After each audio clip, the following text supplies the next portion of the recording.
Hey, ¿cómo están? Ok, he estado pensando mucho en hey, em, dos de los capítulos más intensos de toda la Biblia, en mi opinión, específicamente el Nuevo Testamento, es Segunda de Pedro 2 y Segunda de Pedro 3. Em, Obviamente estoy preparándome para enseñarlos. Estas últimas 2 semanas he estado preparándome haciendo notas y preguntando al Espíritu Santo qué es lo que me está hablando acerca de eso y todo el proceso, ¿no? De como, primero como hijo recibir esos capítulos, después como discípulo, de cómo puedo no solamente ser ministrado, cómo puedo seguir a Cristo, y también como maestro, cómo puedo enseñar esto, y después como pastor, cómo puedo discipular a mi familia y a mis discípulos con estos capítulos. Es casi siempre el proceso que es bueno tener en algún orden. Um, porque les voy a enseñar este sábado, segunda de Pedro 2 y segunda de Pedro 3. Son dos de los 150 capítulos, pero quería hacer este live para, si digo, ni siquiera conoces nuestra escuela online, no importa, ese no es el punto. Quiero ministrarte con esto porque me está ministrando mucho a mí. Y um, estos dos capítulos son de los más terribles y también tienen una advertencia, una amenaza de parte de Dios por medio de Pedro para todos los que se oponen al Evangelio, eh, utilizando el Evangelio para su propia ganancia y para engañar a la gente con dos cosas, con inmoralidad y con avaricia. Y Pedro aquí saca las armas, saca los colmillos, saca de perro ovejero cuidando al rebaño, saca el cañado, como lo quieras llamar. Pedro se pone aquí, pero fuerte, fuerte. Y segunda de Pedro 2 y 3, él hace una advertencia de los falsos maestros y de los falsos profetas. Y él toma obviamente algo, porque si vemos el libro de los Hechos, Pedro confrontó a falsos apóstoles, maestros, y él estaba al frente. Aún desde que estaba con Jesús, él siempre estaba al frente y él confrontó muy fuerte. Entonces él toma ejemplos de maestros falsos y profetas que estaban en el tiempo de los apóstoles para proyectar para el final de la era, del tipo de armas que Satanás iba a tener para engañar a la gente, nuestra gente, para tratar de engañarnos a nosotros como hijos de Dios. Entonces estos dos capítulos son, este sábado los voy a enseñar en casas de oración y voy a tomar 2 horas para enseñarlo porque es una enseñanza magistral de un pastor llamado Pedro que nos está enseñando a la intensidad que debemos de tener como pastores, sobre todo en esta última generación. Y lo que Pedro hace es toma los ejemplos de su generación y después nos abre una ventana de la vida secreta que estos falsos profetas y maestros tenían y nos dice la condenación que viene de parte de Dios y la destrucción repentina que viene para aquellos que obran así. Y a veces un falso maestro, más de lo que, digo, una vez más, son 2 horas de enseñanza lo que vamos a tener, pero a mí me sorprende que a veces lo que más daña de un falso maestro es lo que omiten decir. Su estilo de vida y hacia dónde llevan a la gente personalmente es terrible, pero lo que omiten, utilizando su influencia para omitir verdades fundamentales del Evangelio, para una vez más diluir el estilo de vida de la gente, para sacar una ganancia de ellas, para prometerles prosperidad y también para invitarlos y poder fomentar la inmoralidad en sus vidas, porque eso es lo que ellos son. Gente inmoral en sus vidas secretas, gente que no tiene temor del Señor. Y esa situación de omisión para mí es muy tremendo porque yo nunca quiero ser un falso maestro y estoy lejos de eso porque mi corazón amo al Señor. Pero esta gente se empieza a alejar y Pedro nos da una advertencia de eso, de que, y es una exhortación para nosotros tampoco omitir la verdad, para nosotros decir toda la verdad completa. Pero después en el capítulo 3 hay mucho que hablar de eso y es fuerte porque él es paralelo estos dos capítulos con lo que el libro de Judas más adelante nos dice, el versículo 6, de cómo si el Señor no perdonó a los ángeles caídos, a Sodoma y a Gomorra, y no perdonó a la generación de Noé, dice, mucho más no va a perdonar a estos falsos maestros en los últimos tiempos y a los falsos profetas. Pero el pecado de la omisión, cuando Dios te manda a decir algo y la omisión es muy tremenda. Después en el capítulo 3, que es otro de los 150 capítulos, Pedro empieza a hablar de el tipo de burladores que iba a haber, el tipo de gente que iba a tratar de venir contra aquellos que han sido señalados por el Señor para empezar a predicar del regreso de Jesucristo y que se iban a oponer a todo creyente en la iglesia que está respondiendo al regreso de Jesucristo. Porque si sabes que Jesucristo viene en tu generación, no vives igual.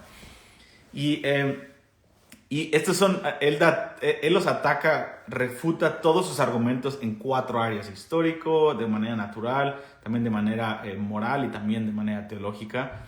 Pedro desmantela todos sus argumentos, es increíble. Pero uno de los argumentos que hay es, Pedro nos dice, en los últimos días va a haber gente burladora y tienen que saber que ellos van a decir, esta generación es lo mismo, todos han dicho lo mismo. ¿Saben qué? Desde que abrí mi canal de TikTok, el argumento y el ataque número 1 que he escuchado, y nunca respondo a nada, de hecho nunca respondo en TikTok, no he respondido ni una sola vez, todos han dicho lo mismo, Benji, Jesús jamás va a regresar, o ¿qué te hace ser más especial que los demás? Etcétera, etcétera. Es este espíritu que se burla. Y Pedro dice, no, ellos no entienden que Dios está esperando que su moralidad cambie, porque si Él regresara, ellos estarían acabados. Entonces, Pedro combina en su corazón pastoral, combina una advertencia y una amenaza de parte de Dios hacia los falsos profetas y falsos maestros. Y después se voltea con nosotros y nos dice, quiero que ustedes también puedan reconocer y fortalecerse con estas 4 maneras de refutar este espíritu burlador que va a tratar de echarse para atrás. El punto una vez más es de que Pedro está diciendo, cuando el Señor viene, hay que vivir diferente. Y siempre obviamente hay que vivir, cada generación ha tenido que vivir el cristianismo, ¿no? El cristianismo no ha cambiado sea cualquier generación. Pero hay algo muy tremendo que yo compartí. De hecho, hoy solté un video en YouTube o esta semana, no sé, la semana pasada, Mateo 11, en donde en la generación de Jesucristo, Mateo 11, Jesucristo nos da la perspectiva de su generación, del cielo acerca de su generación. Él dice, hey, esta generación la voy a comparar con 2 niños en la plaza. 2 niños, y ambos están cantando un canto diferente. Él está diciendo, Juan el Bautista y yo somos estos 2 niños en esta alegoría, y ustedes no se dan cuenta de qué tipo de generación están viviendo. Porque dice, un niño dijo, les tocamos la flauta y no bailaron. Era el tiempo de las bodas y no bailaron con la flauta. Pero el otro niño, que era Juan el Bautista, dice, les tocó la marcha fúnebre y no se lamentaron. Uno habló de, es tiempo de disfrutar al esposo, salgan, celebren, dejen su religiosidad y vengan a celebrar a Jesucristo. Es tiempo de misericordia, acérquense. Y el otro, Juan el Bautista, dice, el tiempo de juicio ha llegado, el hacha está puesta en la raíz. ¿Quién les enseñó a escapar del juicio? Dice, en todo el Antiguo Testamento siempre ha habido, o en una generación Dios hablaba, juicio, arrepiéntanse, en otra generación hablaba por medio de Oseas, Cantar de los Cantares, vengan y disfruten a Dios, Éxodo, la gran boda con el pueblo de Israel. Dice, pero Jesucristo dice en Mateo 11, pero esta generación, ¿saben qué generación están viviendo? Dice, en esta misma generación, en un periodo de 3 años y medio, han tenido ambos, Juan el Bautista, Isaías 40, en la carne, el mensajero de Dios, que es mi primo, y tienen al Hijo del Hombre en la carne, en el mundo, en la misma generación. Y el Hijo del Hombre les dice, es tiempo de beber y de pasar una fiesta conmigo. Vengan y celebren, vengan, traigan a los quebrantados, yo los voy a sanar, yo voy a abrir las cárceles. Y ustedes no quisieron, ustedes llamaron al Hijo del Hombre un bebedor que come con publicanos y pecadores. Y al mismo tiempo tienen a Juan el Bautista diciéndolo un mensaje de juicio, arrepiéntanse, cambien su estilo de vida. Y ustedes lo llamaron endemoniado porque los confrontó con su estilo de vida. Dice, ¿quién es esta generación? Dice, pero va a haber, habla de un juicio, etcétera, etcétera. Ese no es el punto, pueden ver el video en YouTube. Pero el punto es solamente ha habido una generación como la de Jesús y Juan el Bautista, y es esta, en donde en todo el mundo Dios está volviendo a soltar estos cantos, el canto de juicio y el canto de boda. Y está todo pasando en una misma generación. A mí me sorprende que Pedro nos está diciendo, hey, si están viviendo la última generación, tiene que cambiar su estilo de vida, tiene que haber una urgencia que transforma la situación. Por eso los burladores tienen que alejarse de ellos, tienen que resistirlos. Y los falsos maestros van a tratar de seducirlos con los afanes de las riquezas, quieren venderles el evangelio y quieren prometerles que el evangelio es igual a dinero y comodidad. ¡No! Y hay un gran juicio contra los falsos maestros que cambian el estilo de vida.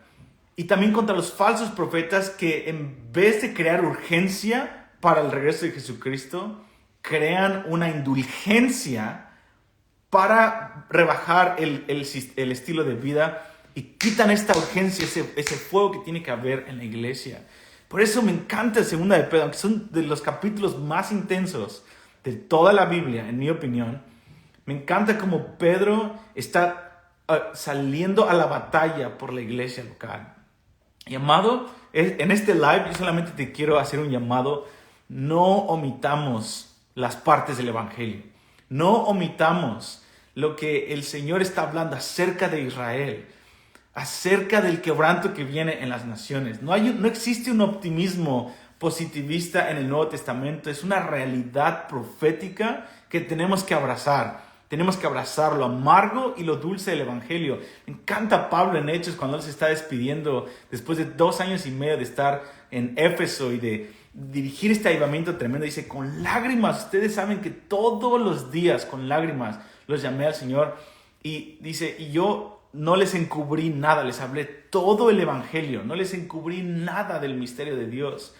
Y yo quiero irme a la presencia de Dios cuando el Señor me llame a su presencia y haber dicho, Señor, yo dije todo y no guardé nada para mi propia preservación. Dios, quiero hablar. Si tengo que hablarle a Israel que viene un quebranto, lo voy a decir. Si tengo que hablar a Israel, a los judíos, que viene un tiempo de persecución y que tienen que arrepentirse también, como yo me tengo que arrepentir. Si tengo que hablar eso a la niña de tu ojo, a un pueblo que amo y que soy intercesor, y pasar aún por gente que los odia o por gente malos entendidos, aún cuando estoy operando en amor y amo a Israel, y pagar ese reproche como tú lo pagaste, Dios, Señor, me va a doler, no estoy listo, pero Dios, ayúdame a ser el antídoto a los falsos profetas y falsos maestros, una persona pura en mi estilo de vida, pero también una persona osada. Por eso la oración que yo he estado orando en Hechos 4 es la oración que las mujeres oraron cuando los apóstoles regresaban de estar en prisión en la noche. En Hechos 4 dice, mira sus amenazas y concede a que tus siervos, o sea, los apóstoles Pedro y Juan, hablen tu palabra con todo denuedo, con toda osadía, mientras extiendes tu mano con señales y prodigios. Cuando se hable de tu Hijo Jesucristo. Ese es lo que necesitamos ser, tener la osadía de Pedro. Y vemos que esa oración de esas mujeres en Hechos 4 dio como resultado un Pedro que nos escribe una carta, 2 de Pedro 2 y 3, que es tremenda.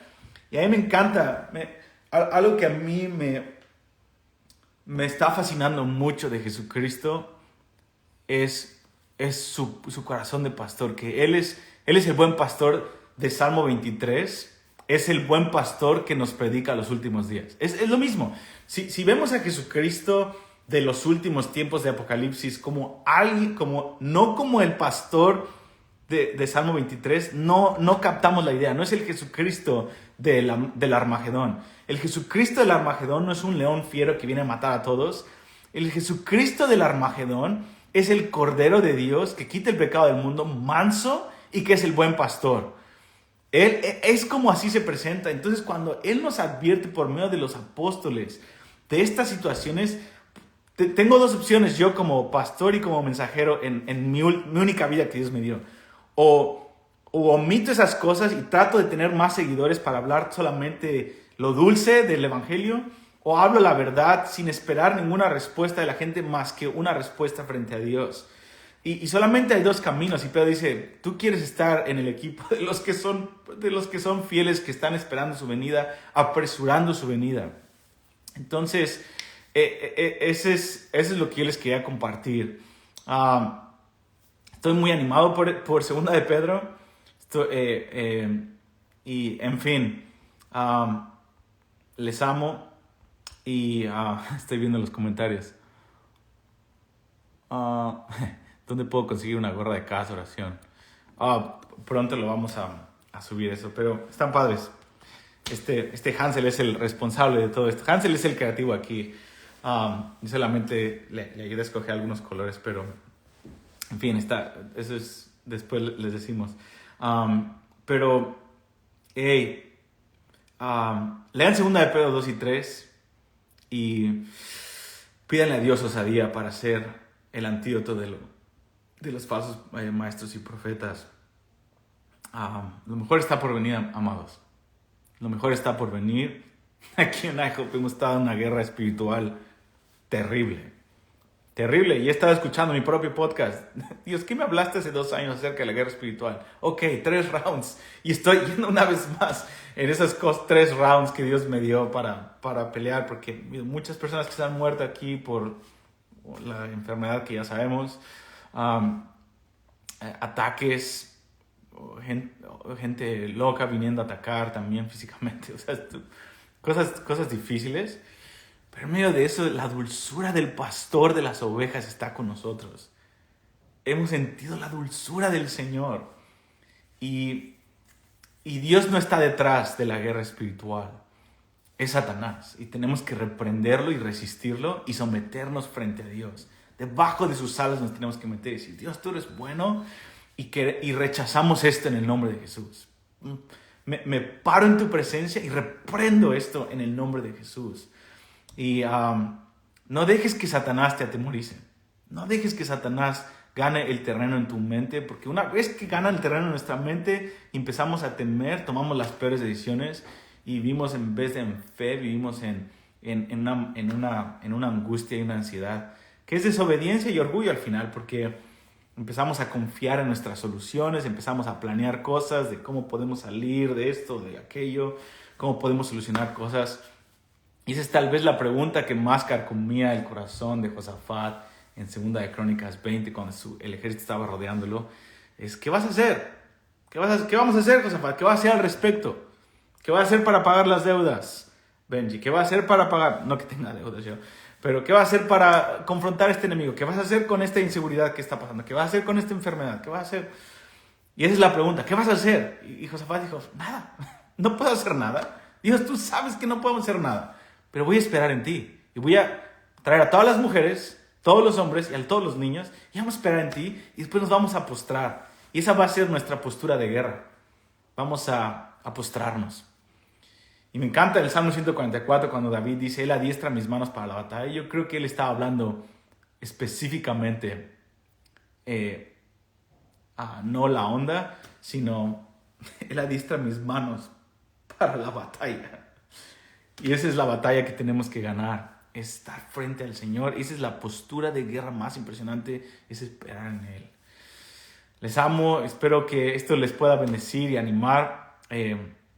A mí Dios me estaba animando. Una vez más, mi esposa con situaciones difíciles en su espalda, muertes, ataques físicos, ataques espirituales en la mente, enfermedades. Estamos en medio estamos en las trincheras. Pero cuando cerramos nuestros ojos, el pastor está con nosotros. Y la cercanía del Señor no lo cambio por nada. Así que sí, hay un valle de sombra de muerte, pero Él está con nosotros. Él adereza mesa en presencia de nuestros angustiadores. Así que ánimo, ánimo. El Señor, la paz que Dios da es tan tremenda que Él aún invita a nuestros angustiadores para vernos comer con Él, para demostrar que su paz sobrepasa todo entendimiento. Dios les bendiga y si quieren ser parte de los 150 capítulos, ahí métanse a Casas de Oración. Este sábado vamos a hablar de 2 horas de 2 de Pedro 2 y 3 en casasdeoración.com. Métanse ahí, los 150 capítulos. Dios les bendiga. Gracias por estar aquí y aguantar toda esta hora. Bye bye.